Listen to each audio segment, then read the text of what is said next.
several times since I read the book. Oh, that's really cool. No, that's good to know. And Ryan is such a solid dude. People who are tuning in can just hear us kind of chat before we officially start the show. But Ryan really is such a solid guy, and I'm excited by a solid whoops. Dude. People who are tuning in can just hear feedback loop there.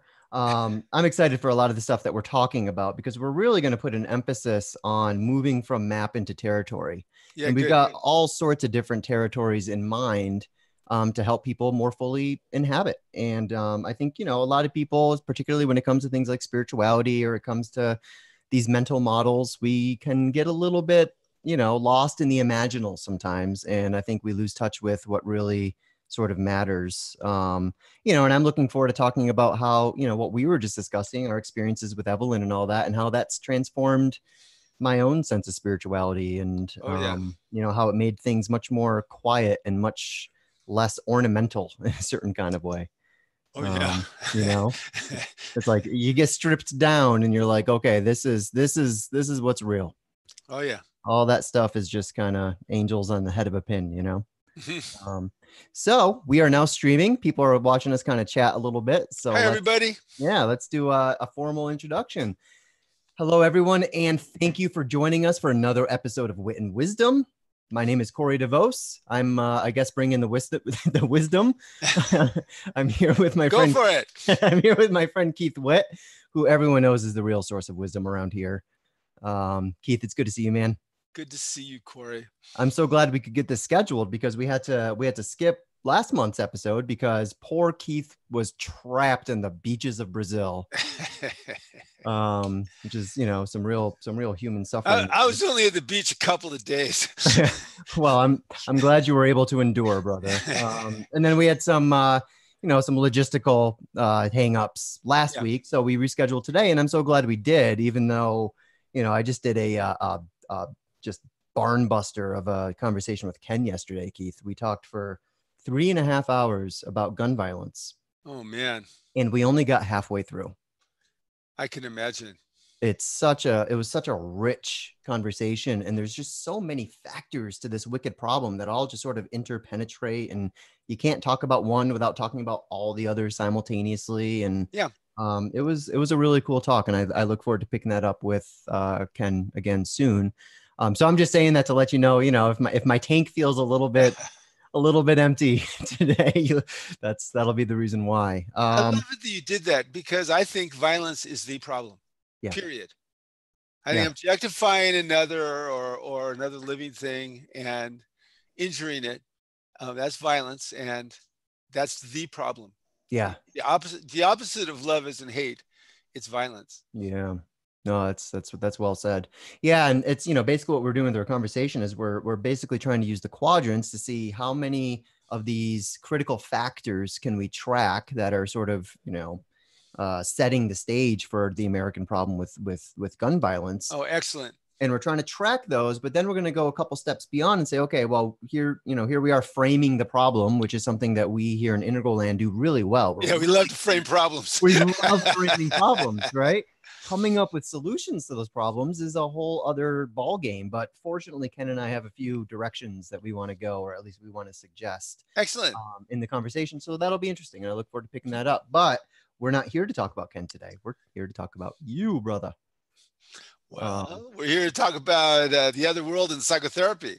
Yeah, this is going to be a cool talk. And this is something that really does relate to our conversation yesterday, because, sort of one of the takeaways that Ken and I had is so much of this gun violence problem is, in fact, coming from mental health issues, which are related to our physical health issues. I mean, there's no, you can't really fully separate those two, and all of which sort of folds up to our, chronic spiritual illnesses that we're dealing with in this culture. So I'm excited for this talk because one of the things that I think you do really, really well is bring us to sort of that intersection between our spiritual health and our psychological health. And I look forward to hearing what you have to say. So take it away, brother. So, hi, everybody. I'm going to talk about the other world in psychotherapy today. And by the other world, I mean the whatever the spiritual realm is. We all have our own names for it. I call it the other world because when I was 15, I had a seminal experience reading a science fiction book called Dune. And in that book, the hero, who at that time was 15, opened up a page of an ancient text and saw a poem. Now, we've since discovered that 15 happens to be a critical period where most of the brain is mature, but not the prefrontal lobes. They go through a growth spurt at 15. They go through another one between 18 and 21. And during that time, human beings are looking, their unconscious is looking around for models to grow towards. And according to some developmental theorists, if there isn't a model that embodies the next stage of development that your nervous system can perceive, then you don't go to that next stage of development. And there's some discussion among some developmentalists that that's why we, even though there's a critical period between 18 and 21, we don't see an enhancement of capacities, because quite possibly the human brain is wired at that point to go to another level existentially and spiritually and doesn't have the models around to grow towards. So when I was 15, this guy in the book's Dune by Frank Herbert, opened up this ancient text and saw this poem. And the poem said, "Think you that a deaf person cannot hear? What deafness then might we not all possess? What senses do we lack that we cannot see and hear another world all around us?" And as I continued my study of psychotherapy and martial arts, then later of spiritual disciplines, again and again and again, I had experiences with the other world. That I had little awakenings to it, as many of us do who have spiritual paths. And those little awakenings made me be able to see and hear the other world that was all around me. And particularly that was true in psychotherapy.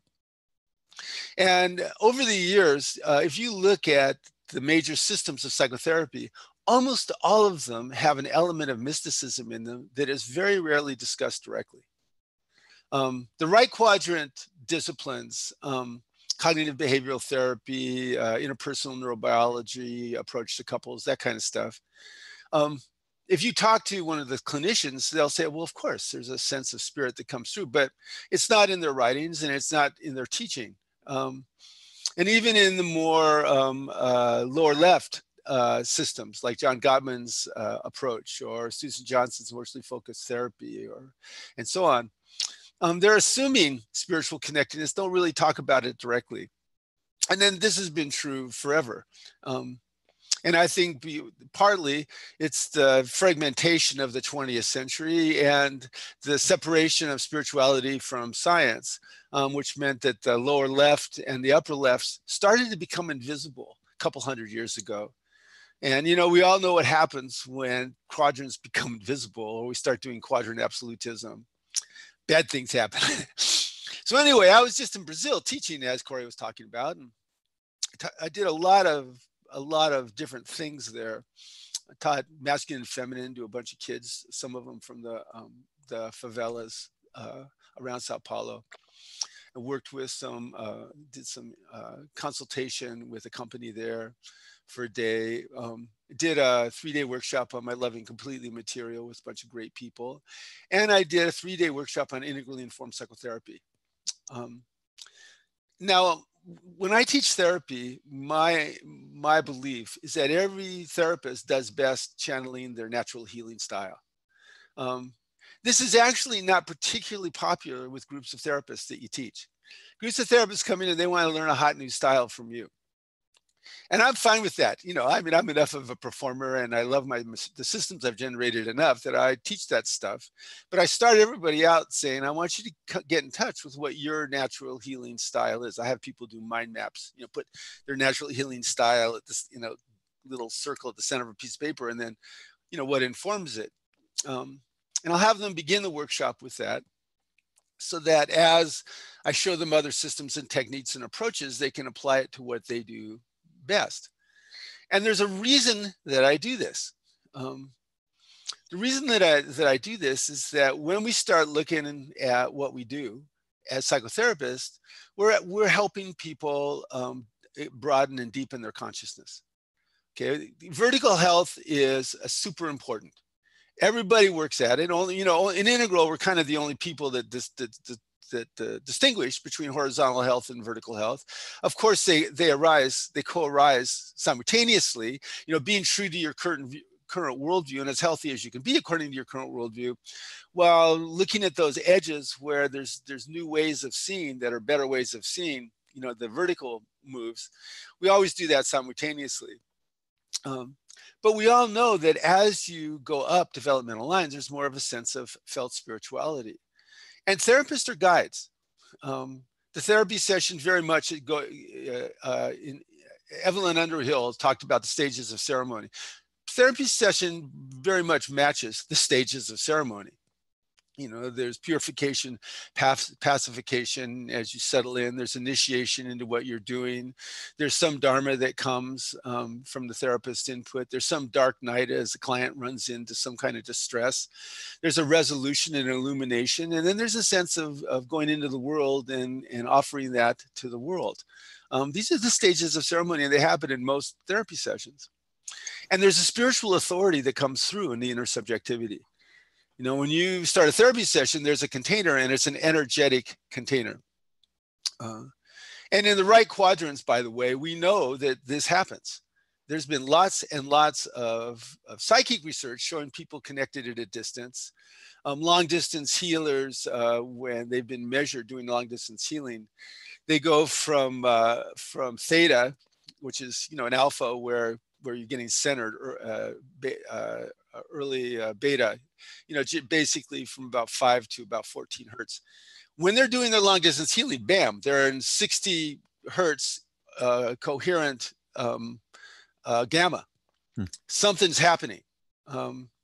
And we've demonstrated effects at a distance lots of times. People don't pay a lot of attention to psychic research, but I have, because it validated the experience that I had, that we're connected in mysterious ways. And I think that when you're dedicated to serving, when you're dedicated to serving the highest good and helping somebody, that you're channeling, you're not just offering yourself, you're channeling from that place, you know, from the other world. And there's practices that we can do to center in that and to deepen our capacity in that.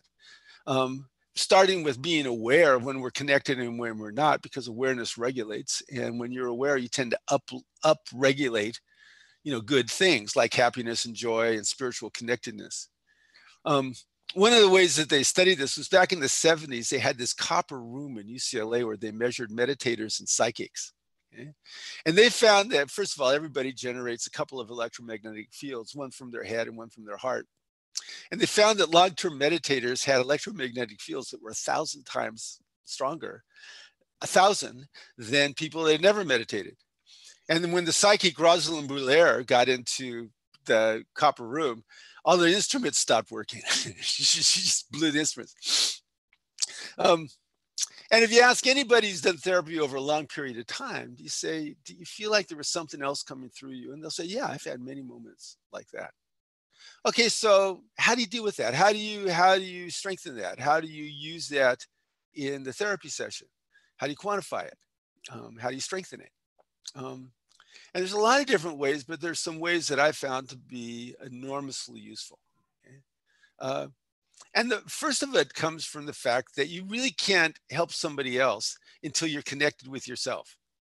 Okay, so as one of the first things you learn as a therapist is you need to get grounded.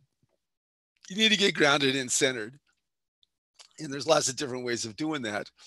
And when you have that attunement, then you extend that energetically and actually to another person, and you create a container. There's an energetic container. Just like right now between you and me, Corey, there's an energetic container that contains us. And then the people that are part of the call, they're part of it too. Mm-hmm. You know, and we're all contributing to it. And particularly anybody whose voice or image joins in with us, the container radically changes. And, you know, you feel it, I feel it, we all feel it. And human beings are born with this because we're born social. And that container, the container in psychotherapy has certain qualities to it. One, there's a quality of safety. Therapists provide safety, that's part of the deal. Two, there's a quality of healing intent that's brought onto the other person, to the client.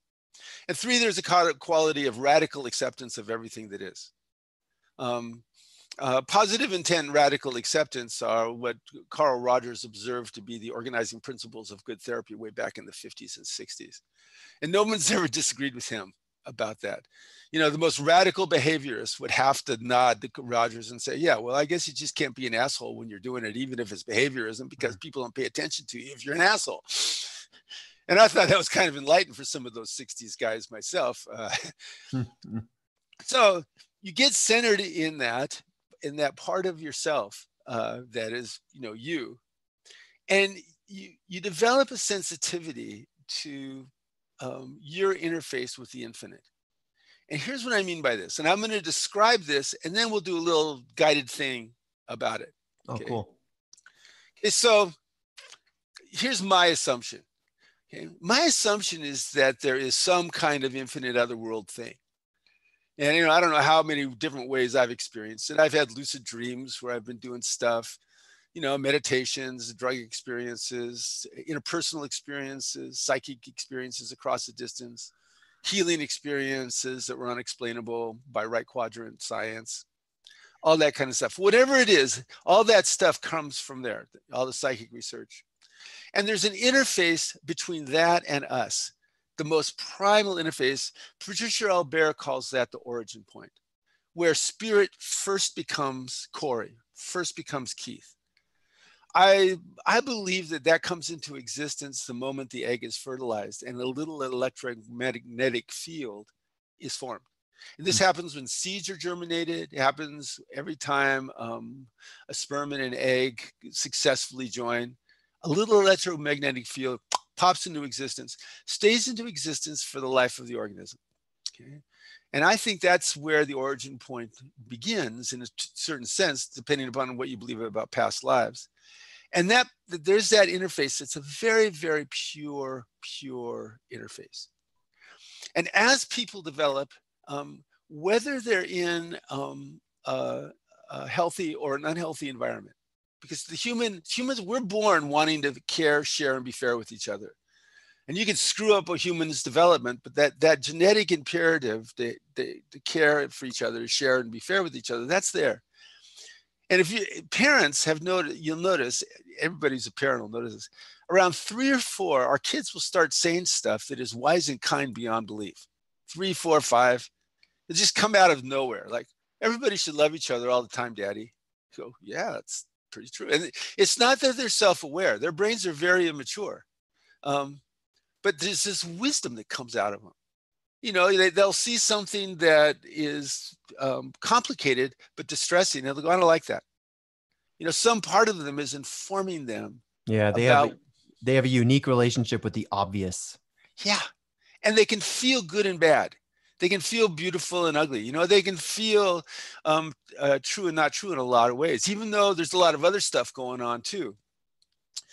And what I think this is I think around 3, 4, 5, the human brain it's a complex system. You got 85 billion neurons. The electromagnetic field of the brain organizes to the edge of chaos and stays there all the time.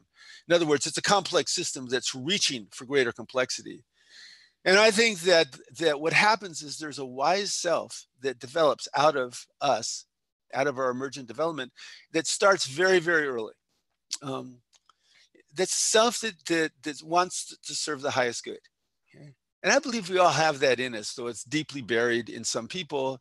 And in some people, often because of brain damage, they don't have access to it. For instance, psychopaths have paralimbic damage that some studies show goes all the way back to birth. Those are circuits in the frontal lobes that have to do with empathy and compassion and self-observation. There's deficits of that in certain people, which causes problems. But most people don't have those deficits. I think that wise self comes into existence. Now, what continues to develop is our personality.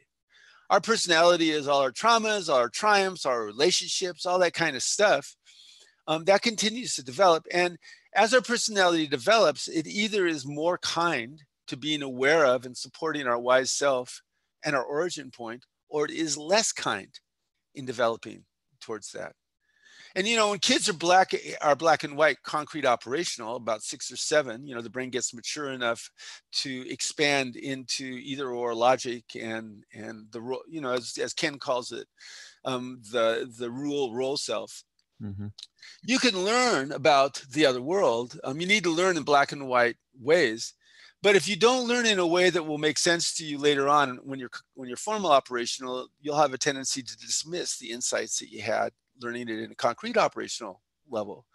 For instance, I learned traditional Episcopal Christianity and fell away from it at 13 and kind of threw the spirituality, like many of us, baby out with the bogus bathwater. But, you know, I had a lot of transcendent experiences growing up as a kid. And when my kids did, I would reference them to the other world.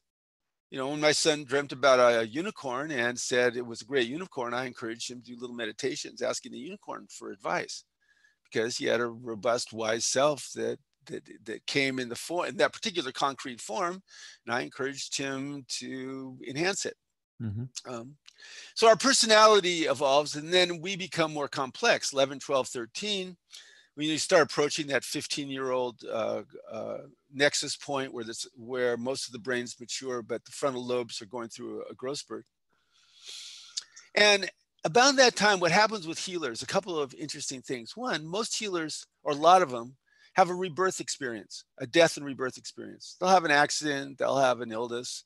You know, I had a psychotic episode in electroshock therapy when I was 15. And out of that will come an intent to help. Okay, so you have origin point into wise self, into personality, into intent to help. Now, what I've discovered in my career is that optimally, on one hand, you have a willingness and even an enthusiasm for receiving influence to grow. You have a growth mindset. I want to make effort and progress in growing in all the developmental lines, and I'm alert for influence from people that seem wise, that seem caring, that I'm looking for people to offer me better perspectives than I have myself. I'm looking for people to show me my destructive shadow and to help me turn it into constructive shadow. So there's that capacity to receive influence. And then there's being integrally informed. The reason why I put integrally informed there is if you're integrally informed, you're coming from a worldview that has no limitations. Okay? Almost every other system, every psychotherapy system, every cosmology, probably integral has limitations too. I just haven't found them, okay? But what integral does is it just relentlessly organizes everything into a coherent cosmology. You know, if you take my 8 books and you put them together, there would be an integrally informed, coherent cosmology that hasn't changed, it's just expanded, which is exactly what happens if you read all of Ken's books. You know, nothing really changes, it just expands, which is what's interesting about this particular cosmology. So if you have those experiences, you know, say you're open to receiving influence, have a growth mindset, you have the intent to heal, you're integrally informed, you go out and you do your work. And as you do your work, you have more and more moments of felt unity with everything. Okay? And after a while, those felt moments of unity with everything lead you to have extended moments where you feel one with everything that's arising. You feel one with the fertile void, out of which comes your origin point. Okay? And so there's a circle of this with us as self-aware beings, somehow in the center of it. You know, to me, there's a possibility that the self-aware, the individual self-aware layer might be humans. You know, whatever the consciousness is beyond us, it might not be individual self-aware. I think it's likely it's something else. Now, what happens in psychotherapy is that there's a feeling of bringing that through you into the session, into the person. There's a feeling of bringing that, there's a sense of kind of loving and clean focus, where you're having a subjective sense that there's something larger than yourself coming through. You're allowing your unconscious to inform you. A lot of right hemisphere stuff goes on. You tune with the person, and if the first 15 or 20 minutes of a session, there's an agenda that emerges, and you tend to trust that agenda. And often there's opportunities to create transformational rituals, thresholds that people can step through. It happens with couples and it happens with individuals. And I think all good therapists do this. Now, unfortunately, I think that some traditional training doesn't teach us to consciously be aware of this and to strengthen it. And I think that that's a mistake. I think that it's quite useful to be aware of this and to strengthen it. And the first step of that, of course, is to have a contemplative practice, to develop the witness. Carol Baer looked at lots of mindfulness stuff and said there were 5 characteristics of mindfulness. Acting aware in the present moment, be watching your judgments, but not feeding your judgments. Feeling, labeling and describing with words your inner experience. And the other one was awareness of awareness. Awareness of awareness. Okay, so that's cultivating the witness. You know, and Ken's been talking about this forever. So if you have a witness capacity, if you practice the witness meditation, as most of us have, whatever our tradition, you can, now we're going to do a practice. You can become aware of your breath. So for a moment, we're just going to all kind of take a little journey here into the other world, okay? So you can be aware of your breath going in and out of your body. And an interesting thing that I learned from Judith Blackstone, because, you know, Ryan mentioned her, I thought, gosh, she sounds interesting. So I bought her book and watched some of her videos, and I've been using some of her techniques. So thank you, Ryan. If you ever see this. She said, when you take your breath in, don't create any more distance between your feet and you, your head. You know, imagine, you know, that there's no change. I found that to be an interesting visualization that got me really centered, breath in, breath out. And my feet, I do not rise away from my feet when I breathe in or breathe out. And so as you're aware of your breath, breathing in and out, you can be aware of the sensation in your body, feeling comfortable, uncomfortable, you know, happy, sad. And you be aware of your breath and your sensation with acceptance and caring intent, which is characteristic of the witness. The witness has lower left standards. The lower left standards of the witness are radical acceptance and caring intent. And so we can be aware of our breath and our sensation with acceptance and caring intent. And we can be aware of emotions flickering in and out of us with acceptance and caring intent. I call this process we're doing attunement. I talk about it a lot in my book, Integral Mindfulness. And as we're aware of breath and sensation and emotion and thought with acceptance and caring intent, we can be aware of judgment.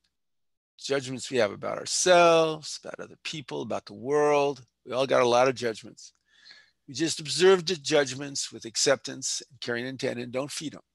Just observe them with interest.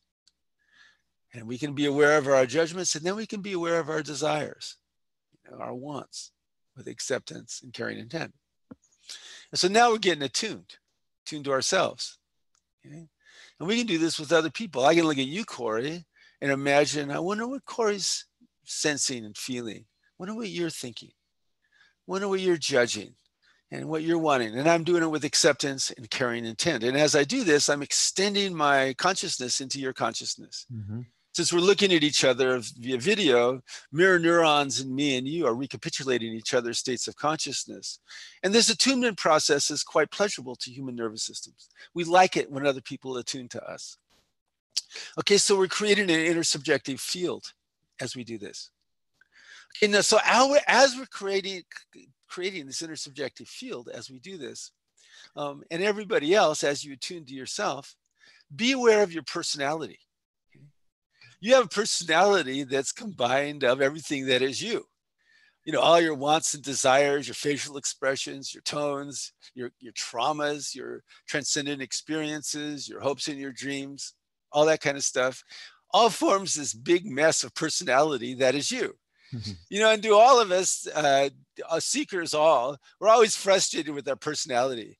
Because, you know, we can always imagine ourselves super great and super enlightened and super happy, you know, and super non-judgmental. And our personality just never lets us go that far. It's always going, no, I'm still attached to this. I'm attached to that. Oh, you fucked up here. Oh, you're ashamed of this. You're guilty about that. Or, you know, you want that. Or, you know, so-and-so is not treating you right. All that bullshit, okay? But also the personality is, you know, basically ourself coming through all this other stuff. And a lifetime of being a seeker and working on ourselves is we're trying to get that personality more and more coherent. So the autobiographical narrative of our personality is we're someone who continues to grow and purify that personality rather than, get more and more rotten and drop dead. Okay, which, happens to a few people, I'm afraid, but not many. Most people like to grow. So that's our personality. Okay, so as we're attuned, we can be aware of our personality with acceptance and carrying intent. But we can go deeper. We can go beneath our personality. We can go before our personality. And when we get to before our personality, we have a wise self. Okay, and you can ask your wise self questions. It'll always give you answers. Like you can say to yourself right now, so wise self, does what Keith says, is what Keith is saying right now, does that make sense? Is this something that is true for me? Origin point to wise self, to personality, to the infinite. Does that feel true to me, or is it not true? And if you do that, your wise self is going to give you some kind of message. Like, Corey, when you do this, what does your wise self say? Oh yeah, baby. Yeah, baby. Okay, so we have that. Okay. And it might be, well, I think Keith's leaving this out, or Keith's leaving that out, which is fine. I'm leaving a lot of stuff out, obviously, because it's a big universe out there. And I've just been talking for 3 or 4 minutes. But still, that's your wise self commenting and giving you that sense. There's a beautiful sense to that. When you're connected to that wise self, right below that wise self, integral to it is that origin point, that Atman. Judith Blackstone called it fundamental consciousness. The infinite, the fertile void. That our self emerging out of that. Okay. So what happens when you access your wise self is you're connecting to the other world. That's a channel. When I ask my wise self, what do you think you should do, Keith? And it gives me a message and I go for it. There's something larger than me coming through me, at least subjectively. So from the upper left and from the lower left, I'm convinced, because I've had enough experiences, that there's something else. I'm somehow enlivened and empowered through something like that. There's some cosmic battery that's coming through me. And like I said, there's an awful lot of right quadrant data about this. It goes on and on and on about all kinds of things. We had one episode where we talked about Nassim Haramein saying that our protons are wormholes connected with the universe, and that those are organized by conscious intent. Okay, and that all the wormholes are connected with all the other wormholes. Okay, and even quantum physics says that we're all composed of fields, and fields don't have any limit. So that means that all of us are basically connected with everything in the universe. But functionally speaking, when we access wise self, we allow ourselves to surrender to origin point and let that come through our personality into our healing intent, receiving caring influence to grow, being integrally informed, checking out lines, levels, all quadrants, types, and so on. Something happens. Okay? Something happens that feels magical. And you don't have to know integral to do this. I think most gifted therapists do this. And I think functionally what's happening is you're at a second tier altitude. And at second tier altitudes, there's an intense spiritual feeling around an awful lot of things you do. There's just no getting around it, because it's post formal operational thought, and you just don't feel separate from the universe. If you're feeling separate from the universe, almost by definition, you're back in a first tier value mean. And so this connection happens, and we can access it through cultivating our wise self, receiving caring influence, and noticing the difference between when we're caught up in destructive shadow and when we're caught up in constructive shadow, which I think is connected to wise self. And that doesn't mean that we don't make mistakes and we don't get whatever, we don't get distressed or greedy or selfish or all the kinds of things that we all get on occasion.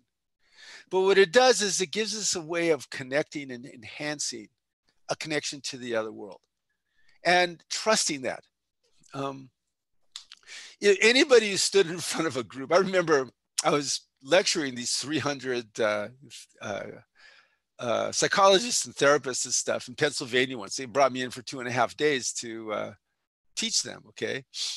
So I was doing my thing, and when you have a container that big of that many people, your lens of it, there's a lot of energy that's emanating from you. I remember one guy said, he asked the question, what the fuck, like, what are you doing to us? And I said, when I'm in this environment, I'm larger than life because I'm the lens of our collective and I'm surrendering to that. And I'm not resisting it or claiming it. Okay. I'm just occupying that space and serving it. And it's true. I don't know what I say in one of these workshops until after I listen to the tape afterwards, because I'm just too busy keeping the channel open. And so when that happens and you're surrendering to it, something great comes through and people can feel it and you can feel it. And for me, sometimes it's all I can do just to bear the pleasure, really, of that energy come through me into a group of people, loving them, feeling, them reaching and yearning, for transformation, connecting with their own personalities, their wise self, their own origin points, feeling their connections with the infinite. I think this is why it's so much fun to be a spiritual teacher and so dangerous. Because, you have that, you think, well, I guess I'm God. I guess anything I want and anything I do is pretty cool. It's because I want it and I do it because, I'm this thing. Okay. And in this, I think this is where psychotherapy has a great gift to spiritual teachers, because psychotherapy has all these rigid ethical rules. Okay. They have rules and guidelines. And those rules and guidelines, it can't be sexual with your client, those kinds of things. And you're discouraged from having dual relationships and all this other stuff. I think that's useful for therapists in that it helps them to resist the grandiosity that comes from having these transcendent experiences in service to other people. So that's the other world in psychotherapy, and it comes in a lot of ways. Some people are very visual. My son actually will conceive of people as put together in three-dimensional forms, and he'll be seeing the biochemistry of their bodies. He's in medical school, and that's how he organizes himself. I'm with him. I can stay with him all the way to when he starts talking about hydrogen atoms, electrons changing. I go, I'm sorry, I just can't visualize, that. I can visualize mitochondria. I'm as far as they're energizing the cell. Okay. I got the lipids going through the cell membrane. The membrane is the brain of the cell. Okay, I got it. Then he goes, yeah, but then the carbon molecule goes this. I go, okay. I don't know. I'm just fucking gone after that. I don't know. We all have our gifts, I guess, and our limitations. So that's how he's doing it. And he'll be a great doctor doing that. Yeah. Because as he does that, he's accessing the other world, and he's trained in the other world before he ever went to medical school. He's bringing that into this intense right quadrant discipline. And he'll be one of those functional medicine people, in my opinion, that, the 21st century is going to produce. Mm-hmm. Anyway, there it is. That's the other world in psychotherapy. That's how we can feel it. That's how we can strengthen it.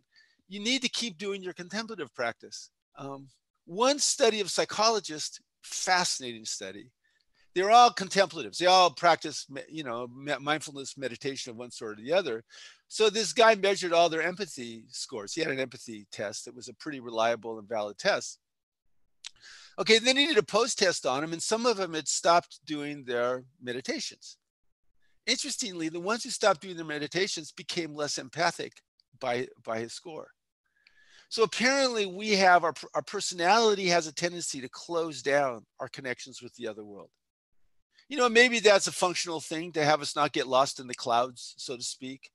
My first nature mysticism experience, I was like 8 years old, and I was lying on my front lawn looking at the clouds, and I got lost in them. I was in a state of unity. It was a really blissful state. But it was dinner time, right? So my parents had been calling me, and I hadn't come because I couldn't hear them. I was gone. So my dad came out, and he saw me lying there on the lawn. He thought I'd been blowing him off. He picked me up, he started whacking me. He says, "It's dinner time," And it was perfect. It was like the Zen monk, when you go up to the Roshi and you say, "I just had a moment of enlightenment." He whacks him across the face and say, "Remember this moment." Well, that's exactly what happened. Because, what is it, 61 years later, and I'm remembering this moment, and I feel totally grateful to my dad because I might not have remembered it. It was like that. Well, that's the same experience that I'm having at this moment as I'm talking to you and everybody else who's listening to this. there's a connection there. There's something larger than me coming through me to help you guys and to connect with you guys and love you guys and receive your love. Yeah. And that's, you can feel that voltage too. I mean, you can really, it's, you can feel it. And that's our human gift. We all have that. And so, the more you do it, the more you practice it, the stronger it gets. It starts with doing your contemplative practice. And, we all know how important that is. Body, mind, spirit, and self-culture and nature. And the other thing is you really have to pay attention to your lower left. Whatever your advancing edge moral system tells you is right, if you're not true to that pretty consistently, you begin to degrade your consciousness. In that sense, the destructive parts of your personality, destructive shadow, begin to take over. And as that happens, it cuts off your connection to the other world. It's always there. It's like in Tibetan Vajrayana Buddhism, they say that enlightenment is always shining forth. There's just clouds that get in the way. So if we don't follow our advancing edge moral system, if we don't let that inform us in all the areas of our life, we create clouds that interfere with our connection. And so we really want to be accessing that. And of course, how can we access our advancing edge moral system? Ask our wise self, what do you think is right now? And what I think is right now is different than what I thought 15 or 20 years ago, which is different than 30 years ago. But the wise self is giving me my best moral standard at each one of those stages. Right. So there it is, the other world in psychotherapy. Well, that was lovely, man. Thank you. And thank you for the experiential piece of it too, which I think is really important. So I've got a few things to say, but before I do, let's just let people know. If you have any comments or questions, please let us know. So if you're watching right now on integrallife.com/live, there's a link right underneath the video player. You can click that. That'll bring you into the Zoom app. Once you're in the Zoom app, you can either raise your hand, which tells us that you want us to turn your camera on and you can talk with us in real time, or you can press the Q&A button and submit a written question. So we'll see if anyone has any questions or comments, Keith. In the meantime, I really enjoyed that presentation. And I like how you were sort of, you have a few pieces to this, right? You've got sort of the other world, which just to visualize your first impact is like, okay, that's way out there somewhere. And then I've got like my original source, which intersects with the other world. And then I've got my voice of wisdom, my deeper wisdom, and then my personality. And all of these interface and interlink with each other in very sort of curious ways. Yeah. And, it's a nonlinear system. It's a complex, chaotic system. Yeah, that's right. And I remember, for the first couple decades of my own sort of, spiritual on-ramp, I kept having, it was not all love and light. I mean, it didn't feel, what it felt like was I was becoming increasingly claustrophobic in my own personality.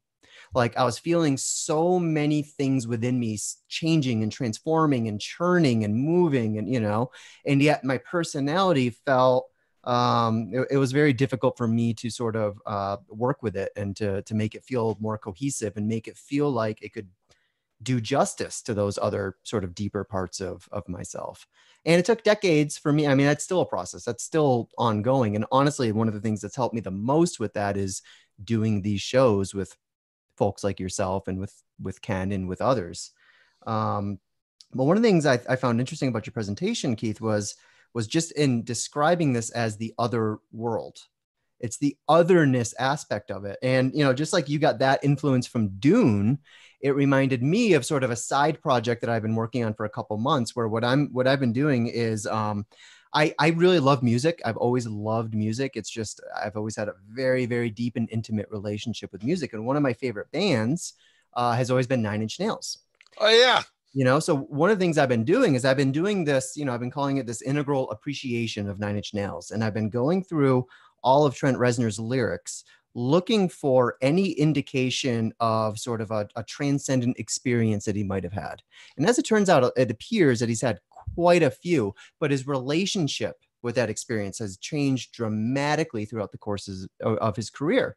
So when you sent me the original email and said, I want to do, a presentation called The Other World, it actually reminded me of the very first lyric I have in this sort of integral assessment of 9 Inch Nails, which is, I woke up today to find myself in the other place with a trail of footprints from where I ran away.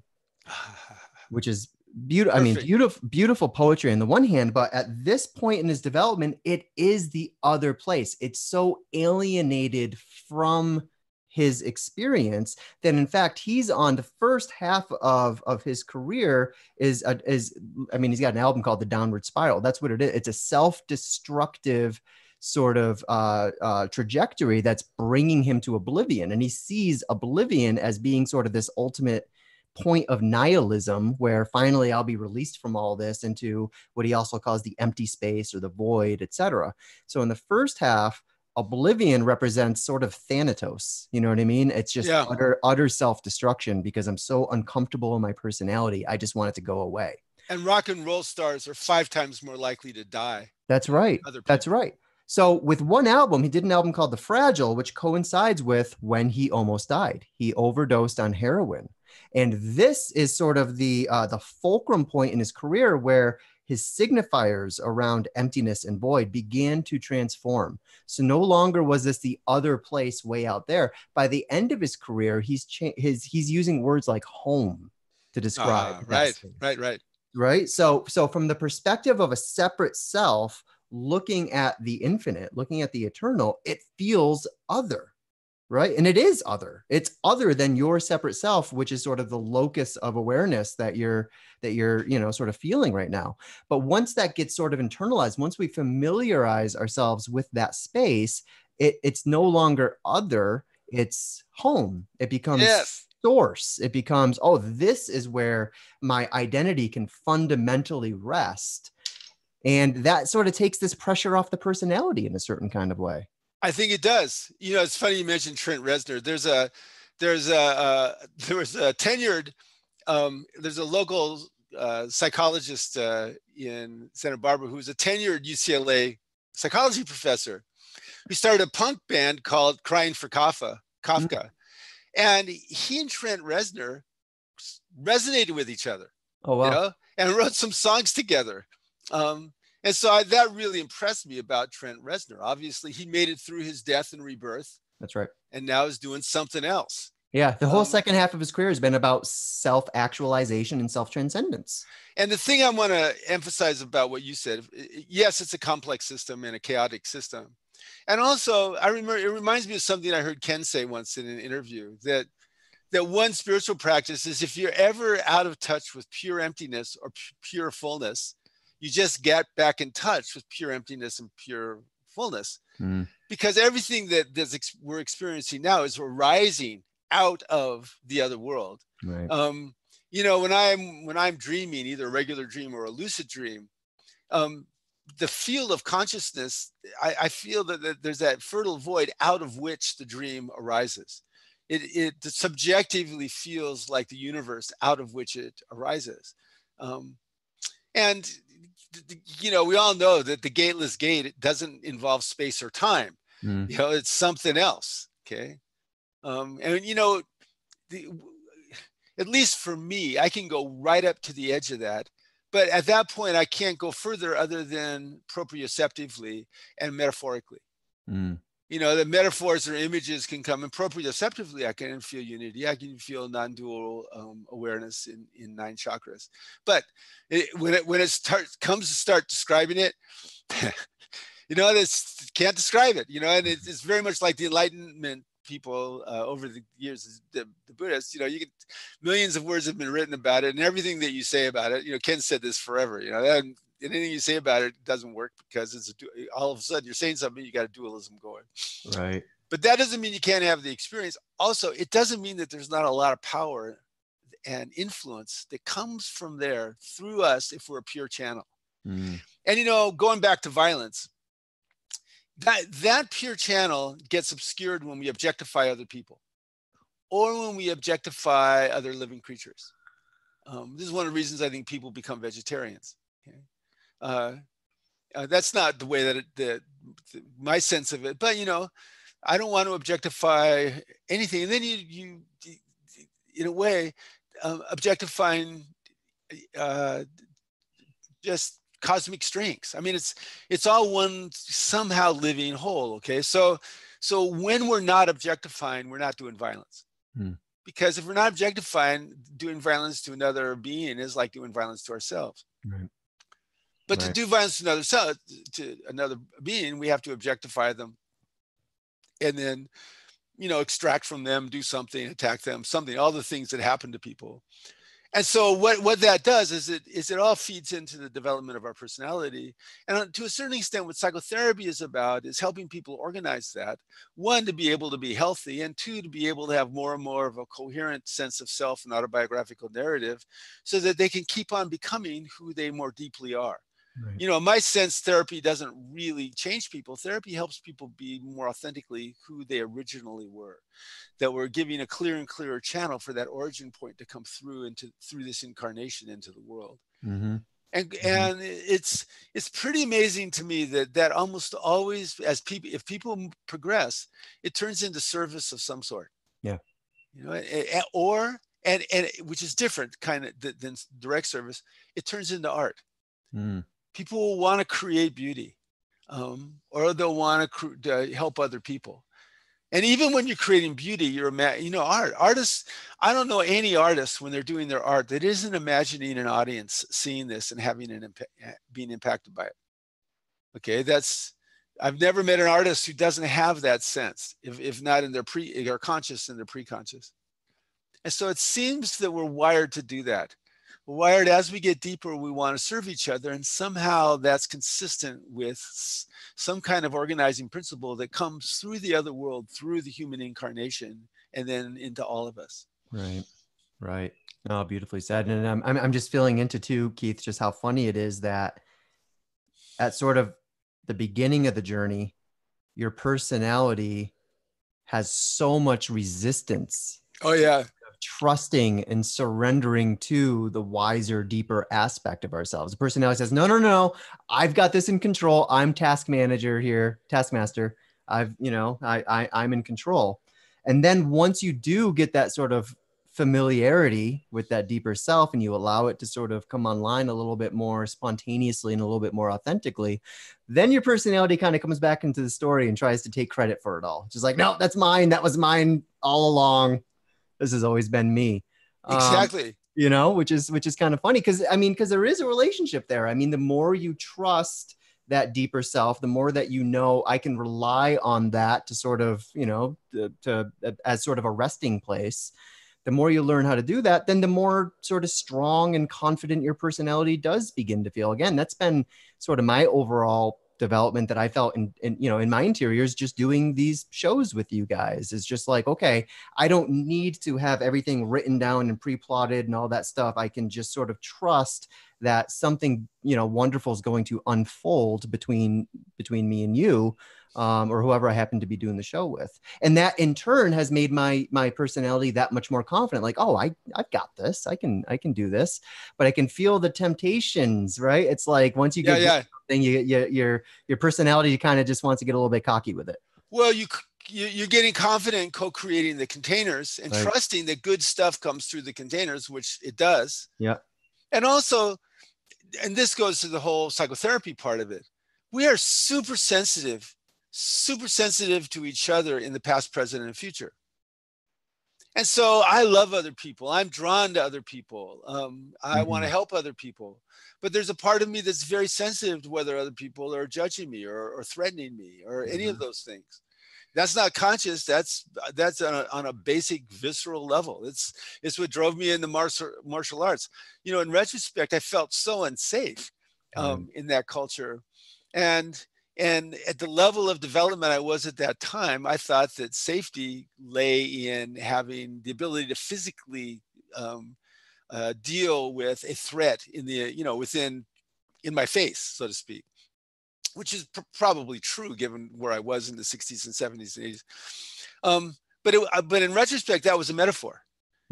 Because when our nervous system reads threat or imagines threat, what happens is it goes into these defensive reactions, which do a couple of things. What do those defensive reactions do? Well, one, they put clouds between us and myself. They block off our capacity for intimacy and self-reflection. They jack up our distressing emotions. They give us a distorted story, and we have impulses to protect ourselves rather than to serve the highest good. And this happens all the time. It happens in very, very, very subtle ways. If somebody just gives us a negative glance, and it can happen in very obvious ways, like if you're having a fight with your husband or wife, or with your kid, or if you feel guilty about something. Or one of my favorites, I imagine something that embarrassed me when I was like 10 years old. Oh, Jesus, yeah. Or 12 years old, or like 25 or 30 or whatever the fuck. I mean, God, you can just imagine how many of those I have in 69 years of existence. And I'll have this rush of like guilt or shame or something, or anger. And I'll go, Keith, really? Yeah. Really, really? I'm talking to my unconscious at that point. I'm going, come on, you guys.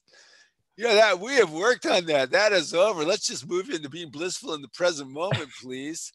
And, usually that works, but not always, because we're just so sensitive to each other. It's just physical, it's energetically sensitive to each other. And now, going back to your talk with Ken, I hate to say it, but we're existing in a series of embedded, wounded cultures. That's right. Okay. The world is really suffering, partly because there's so many people. You put a couple of happy rats in a big place running around after each other, and just, they got lots of room, lots of food, and no pressure. One thing, those rats won't get addicted to Coke if you give them all the Coke they want. Okay. People doesn't know this about rats. Rats have gotten a bad rap around Coke. And I'm just saying here right now, rats are not wired to be Coke addicts if you give them a great environment. Okay. But what if you crowd them? What if you put a whole bunch of rats together into, and then you just kind of give them all the food they want, but you don't give them space? One, if you give them access to Coke, they become addicted to Coke. Two, they start going crazy.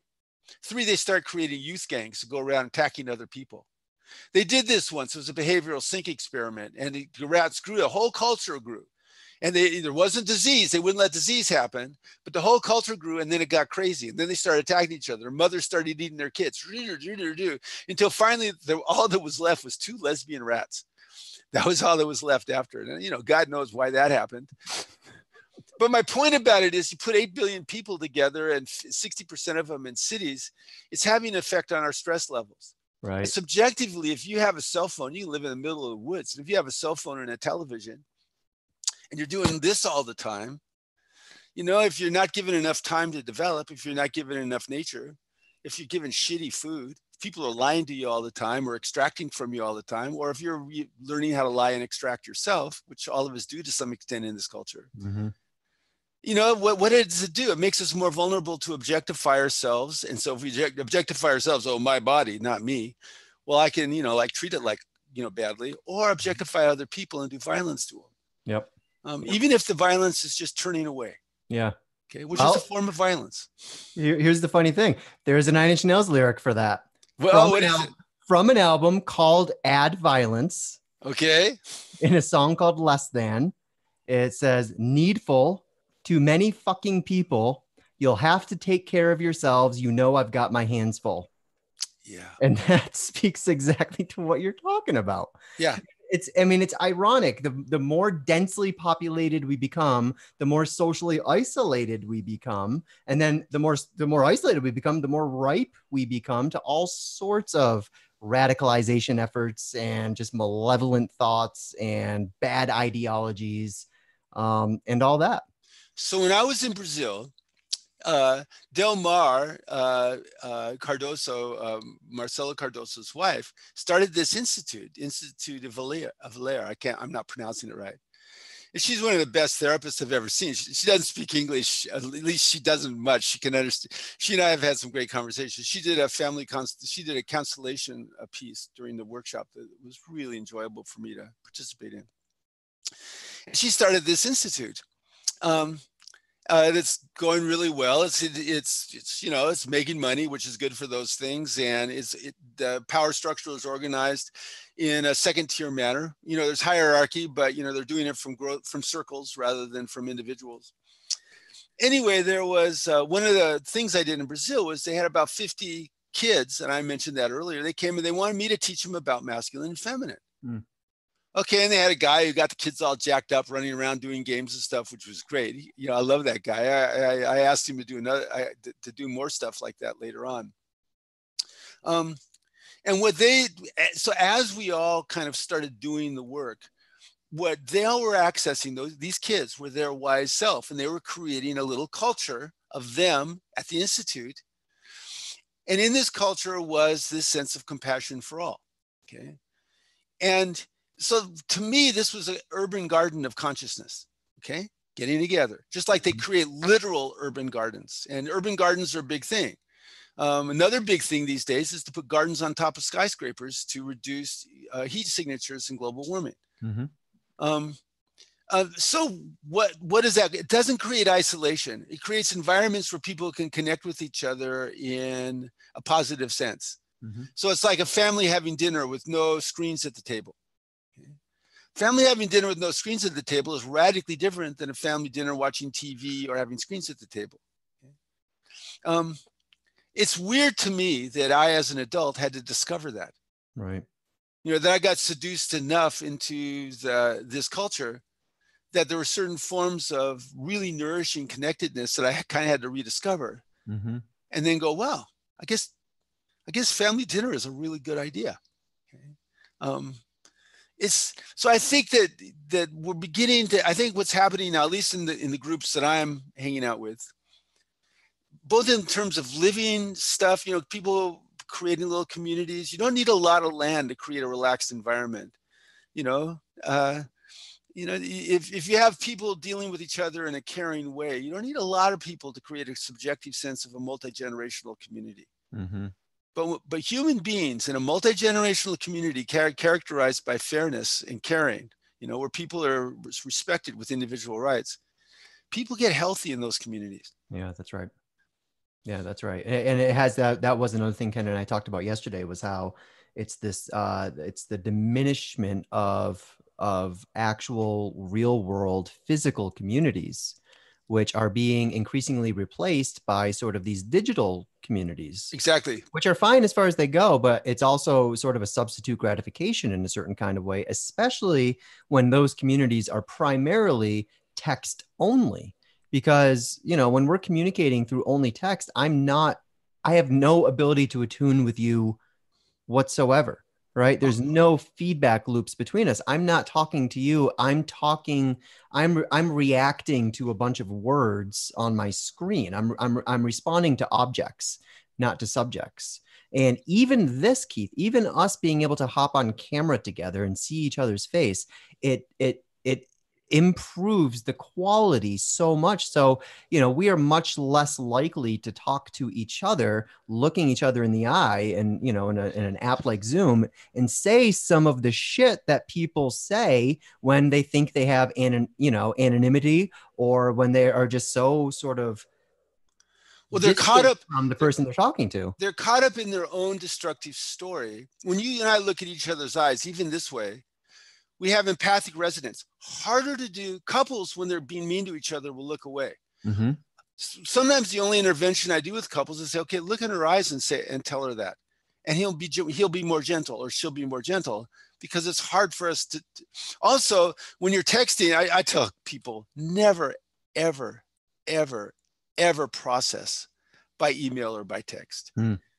Just don't do it, especially never argue by text. Because you get caught up in your distorted perspective. Remember, defensive states, distorted perspective, and you start selling your distorted perspective to the other person. Usually it makes them into an abuser of some sort.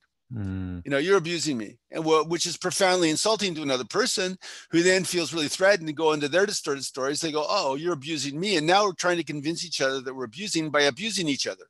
Okay? So you're completely right about that. I like the standards that are happening these days. If a teenager gets all fucked up in this culture, what do we do? If you have enough money, you send him to a school, and maybe it's an outdoor school. So what do they do in that school? One, they take away all his devices, okay, and his drugs. Okay, so the self-regulation by device and by drugs, can't do that anymore. Two, they put him in an environment that's a hierarchical environment that's based on self-awareness, empathy, and care. So you're at the bottom, you have very few rights. And, until you demonstrate self-awareness and compassion, you can't go to the next level of freedom, period. They take you out in the middle of nowhere. My son did this for 18 months. He did it in Maine in the winter, okay? Take you out in the middle of fucking nowhere, where if you make a mistake, you get frostbite, and you gotta kind of have to help each other. Yeah. So kids acting out there, you take off. Ethan's had to go after people. They're going off into the wilderness. God knows how they get through that without people dropping dead. Anyway, they create a tribal environment where the cultural sense is, for you to exist in this, you need to become more self-reflective and more empathically attuned. Mm-hmm. By the end of the 8 weeks, 10 weeks, 15 weeks, whatever weeks, those kids are more self-reflective, empathically attuned. In the schools that go for a couple of years, they do the same thing, but with less extreme circumstances. Now, unfortunately, those kids will come back into the original cultures that sent them, and often just fall back into the same thing. And one of the rules of thumb dealing with teenagers with coke problems was, once you do treatment, you can't send them back to the original culture. Mm-hmm. You got to send them someplace else, okay? Because that culture will suck them up, and bam, all that stuff will come back. Right. And here culture means like peer groups and things like that. Okay. Hometown, peer groups. Yep. But if they are in cultures where the standards are connection, health, respect, care, fair, be share, growth, they'll grow. Okay. Now, it's clear to all of us that we now live in a culture where vast numbers of people can get lost, and the culture is not helping them. Yeah, in a lot of ways. That's right. I think there's a really good case to be made, Keith, that one of the reasons why politically we're seeing this, what appears to be in a lot of ways, this regression to amber nationalism and things like that, is actually sort of a regression in service of, because there are certain unaddressed needs that are largely the result of, as Ken would probably say, the result of postmodernity. I hate saying that word. It's always a mouthful. Working to deconstruct amber structures wherever they find it, because they assume that amber structures themselves are all going to be unhealthy because they're all hierarchical, etc. Yeah. And hey, as it turns out, there are certain developmental sequences where we really need a highly structured hierarchical environment. And in fact, those hierarchical environments are exactly the spaces that are preparing you to move into healthy orange and healthy green, because it's simply by participating with it, especially on sort of a national level, you're exposing yourself to other perspectives and other ways of being, and you're being guided by this amber sort of, regulatory mechanism that's telling you to stay attuned. That's why I love Marianne Williamson. Yeah. You can't skip levels. Right. So you got to inhabit green to pop into teal. And so what she keeps doing is she keeps on being the teal person in the room. And it's real interesting. I've been watching interviews when she just relaxes and is herself. She's that integral person that everybody agrees with. I saw her on Bill Maher, and she just completely managed him more than almost any other candidate for that reason. Now, what does that mean? That means that she's basically challenging everybody to listen to their wise self. Yeah, well, especially Keith, because she's one of the only people running as a Democrat. Now, she's not my favorite Democrat, right? Yeah, but that's okay.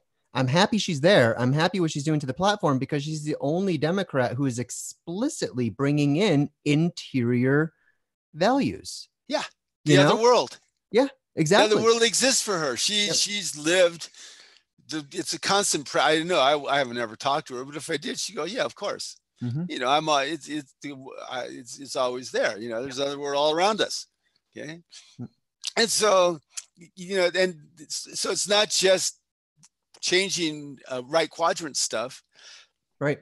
The left quadrant, and let's face it. I mean, we grow in the upper left, we grow in the lower left. What happens? There's more of a sense of felt spirituality, more sense of connection to the other world. Yep. And in that sense, psychotherapy is really working for the big change. Psychotherapy is really working to liberating that part of ourselves, that wise self part of ourselves, in relationship with other people and in relationship with the world. And my personal mission has always been that. My belief is that this is where I serve the evolution of consciousness, and that I'm as excited by those conversations as I am by the Green New Deal and all that stuff. Yep. And I'm excited by teal level people like Buttigieg and Marianne Williamson having a national forum. And so, and in that sense, psychotherapy is just kind of human relationships in a particular flavor. Yeah. It's real. This is how everything works all the time. Anyway, psychotherapy is a particularly focused container that psychotherapists produce that have certain capacities and certain limitations and so on. But it's dealing with the human experience. Yeah, no, that's such a killer point, because I can't believe I'm about to say what I'm about to say. But again, I think there's a really good case to be made that one of the things that made Donald Trump as successful as he was is that he tapped into a spiritual undercurrent in this country. Unquestionably. Right. I mean, he's one of the, for the people who support him, he is bringing back this, what some people in our community might call nation spirit. Right. Yeah, that's exactly. been underserved and has gone anemic for decades, particularly for men who tend to really identify with their occupation and their role in the world. While things like globalism and NAFTA, particularly sort of the plutocratic versions of those things that we've gotten so far, have smashed that. And that has itself created a spiritual crisis that a lot of people looked to Donald Trump because he was just able to name the gestalt of it all, right? He, in a sense, had a holistic view of what America's sickness was all about. It's not a view that you and I would necessarily agree with, but we certainly can't disagree with the fact that he tapped into something really, really important, and something that, Obama was able to tap into. He was definitely able to create that sort of inner pride and that nation spirit and all that. The unfortunate thing is, once he got elected, that all went away. It all just sort of dissolved because he didn't really leave much for the rest of us to do. So thanks, guys. I got it from here, and I think that sort of, that was his blind spot. Yeah. And that brought back the sort of spiritual crisis, which people like Marianne Williamson are addressing. And people like Yang are saying, well, you want to talk about today's spiritual crisis of meaning, just wait for 20 years from now when all of your jobs have been taken by robots. That's going to be a real crisis. If two tribes of chimpanzees grow so much that they begin to feel a certain sense of pressure, one tribe of chimpanzees will go and attack the other tribe and wage war on them, drive them away, kill them. Yeah. In 400 or 500 BC, in Greece, there was Sparta and there was Athens. Okay, so Athens was creating these incredibly advanced levels of art, science, philosophy, and so on. And Sparta was pure fascism, but it was motherfucker martial arts fascism. They had a lot of slaves, and as the Athenians, and they just trained all the time, and so they both got very successful. Okay, so they pressed against each other, which created a war. Okay, humans have done this forever. The Kargans used to come down out of Northern Europe, conquer the more the southern cultures. This is 6,000 BC, 7,000 BC. And then, the fossil record of all their art would go to hell for about 4 generations. And then it would so they conquer them, and then they would become farmers like these guys. And then they would create a similar situation. You see the art getting more sophisticated. And then 1,000 years later, the next wave comes down. So here's this human capacity for war, okay? So if I, as a human, believe that I'm being threatened, for instance, by population pressure or something, or by another something, the other, if you convince me that I'm being threatened, I want a strong leader that will protect me and my family, okay? So Trump successfully activated those circuits and presented himself successfully as the Führer to everyone, the strong leader who is going to protect them from them being going through the same fate that the Mediterranean people had when the Kargins came, or that the Athenians feared from the Spartans. Okay, so on a most primal level, that really, really works. And that's why it works for him to be so divisive. He convinces guys that we're threatened. Okay, you don't care about the personal habits of your leader if he's protecting you from getting killed, raped and killed, rapists and murders. Right. And so, I don't think it's deliberate, but that's tapping into deep evolutionary forces. Right. And, this is why, I really, really want Democrats to be super smart in the next 18 months. I don't want them to blow it again. Yep. Yeah, no, it's because it seems to me, I mean, again, interestingly, I never thought I'd make the statement, but it seems to me that there's a lot more in common between Donald Trump and Bernie Sanders that isn't necessarily immediately obvious to people. Isn't that interesting? There is a wholesale rejection of plutocratic liberalism, of the mean orange meme, as Ken and I talked about yesterday. And that rejection is coming in two flavors. And on the one hand, there's an invitation to move beyond, to progress, to ratchet up the spiral, at least a half notch, and do something like democratic socialism. Or we go back down and we sink back, we regress back to nationalism. Either way, they're both a rejection of the status quo, of sort of the last 40 years of political leadership that we've had, which has been very neoliberal, very hyper individualistic, very, all of this, and has in process, deteriorated or eroded a lot of our actual real life communities. And now we're starting to see the results of this wholesale rejection of globalism. But, these two sides can't agree on what the problem is and, how to best move forward. Well, if you ask wise self, at least when I ask my wise self about it, and that's why I love Integral, they go, okay, I see the value of Amber values, family, care, human rights, the Constitution. God, I love the Constitution. And of course, I see the value of Bernie. History doesn't go backwards. It's not a circle; it's a spiral. And so, from an integral standpoint, the positive parts of both of those fit together so beautifully. So it's very hard to see that and to be around someone who doesn't see it. Okay. Yep. And so now I can't relate with that person. I have to handle that person. If I'm doing psychotherapy with somebody that has to do that with a son or a daughter or a husband or a wife or a mother or a father or something, how do they maintain their loving connection with that person and still handle them because they see more than this other person sees? And how do they resist the easy move to pathologize and demonize somebody that's harming other people? Jeff is correcting me all the time with this.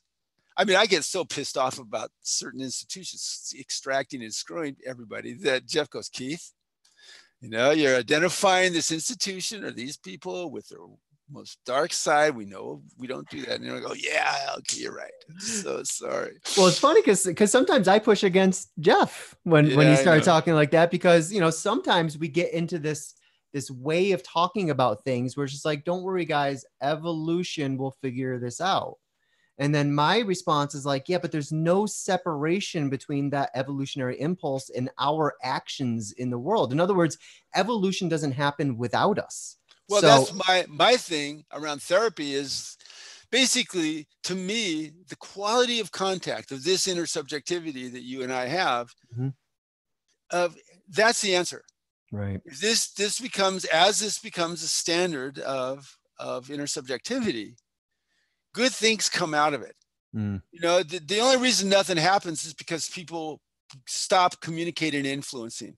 They're unwilling to receive influence, or they're receiving influence from a flawed standard of I'm serving an institution, like a corporation rather than my constituents. Okay, well, then it's the job of the constituents to perceive that, and with compassion, hire somebody who will serve them rather than, the donors. And And so psychotherapy is always working in that direction. Even though I'm working with a super Trumpy person, though I think Trump, there's a couple of that I worked with for a long period of time, very volatile couple. And one time what they did is they made the mistake, I think, of asking me what I thought about Trump. And I said, well, I don't think he's a psychopath. I think he has pathological narcissism, but narcissism, basically gave a diagnosis and evaluation, and they stopped seeing me because they really liked it that he was stopping immigration, that he was going to stop the Mexican migration. They were distressed about it. And I understand that. And in retrospect, that was not skillful means for me to answer their question in the way that I did. Mm. I let my distress at how he's objectified people enter in. And I didn't give him an integral answer. I gave an outraged green answer, and they went, well, fuck Keith, he's green. We're not green. So that was it. And, if I would have given an integral answer, then they would have felt, okay, we disagree, but we're fine. Right. And that's where, that's where my personality got in the way of my connection with the other world. Mm-hmm. And, and that's going to happen again next week, sometime during one of my sessions. Hopefully, most of the time I catch it these days, but not all the time. Right. Right. So, Corey, I think basically we've kind of addressed everything, gone from the micro to the macro and then back to the micro. I think we solved it, man. I think we solved it once again. Let's call it a wrap. And thanks for participating, everybody. And if you're listening after the fact, thanks for listening. My love to you and to everybody around you. Anything that we need to announce, Corey? No, well, I mean, I guess I can just let people kind of know what's floating in the air these days. First off, I hope you all join us back for the first Saturday of September when Keith and I will be doing our next show. Keith, I look forward to figuring out what we're going to talk about. That'll be cool. And then there's a couple other things sort of in the air. We've got some new shows that we're bringing online. So earlier, Keith was talking about a show that I'm doing right now with Ryan Olkey, who's a really, really good friend. We're calling that show Inhabit. And the purpose of that show is basically to help people find ways to move in an authentic way from their own mental models, from the map into the territory. And we've got all sorts of different territories that we want to take a look at, from, how to more fully inhabit our spiritual lives and leave some of the, more imaginal stuff maybe to the wayside, in order to have a more authentic moment-to-moment spirituality that's not just another mental model, to how to inhabit social media in a much more embodied way. All sorts of territories that we want to explore together. And then we've got a couple other new shows, one with Beena Sharma, and we've got a 2-year plan for that. One, the first year, we're going to be focusing on integrating polarities, which is the name of her new web course that we're going to be launching in September, which to me, Keith, feels like it cracks the code of a lot of these really, really challenging conversations. I love her approach, and I've done it with her, talked with her about it, practiced it, and it really does do it. Yeah, it really is a practical. That's the bridge between exit green and teal. Yeah, amen. You do polarities. You at a green altitude, and you'll transition consistently. You'll transition to teal, and we haven't had technologies besides meditation to do that. And her polarities approach does that. That's right. Suzanne. Yeah, Keith. I've always thought, we need to find a way to teach integral thinking the way we teach critical thinking. You can systematize these things. Unfortunately, usually what we've done is not teach integral thinking as much as the products of integral thinking. So here's the model for you to learn and how to use it and all that. What I'm really excited for with Beena is that she's helping us learn the types of thinking that create things like integral models in the first place. Yeah. And that's going to be really cool. So we've got the course coming out in September, and then a full year of webinars with Beena where we're going to be unpacking that material. And then we've got a new show coming online with Diane Hamilton. Which is great, where we're going to be looking at different cultural fault lines, things like sex and gender and race and all of that.